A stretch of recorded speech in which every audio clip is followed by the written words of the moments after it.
Good evening, good morning na pala. Exactly 12:05. Okay? So, i-announce lang natin na nagawa na natin yung ating ibinigay na siya yung nanalo kasi ng disc brake conversion para sa kanyang air blade. Okay? So, eto na, natupad na, tapos na, nagawa na natin.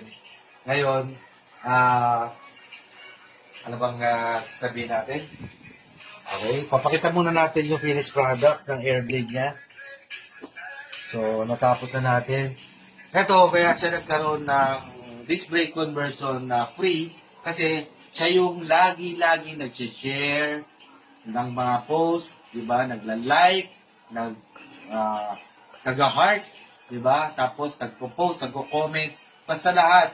Hindi pa niya, wala pa siyang comment dati, wala pa siyang basta nakikita lang naman kasi namin siya na lagi nagsishare. Sabi ko, sino ba naman itong tao na to? Na hindi pa naman kliyente, di ba? Pero lagi siya nag-share, nagko-comment, nagpupuso, tapos lagi siyang share ng share talaga. So, yun lang. Ang nangyari, talaga napili namin siya para malasap niya yung kanyang inaasam na disc brake conversion. So, maraming salamat, Mar Ere. Salamat din. Okay. Tapos, nga pala, mag-shoutout lang kami din sa, anong pangalan niya? Egel Motovlog.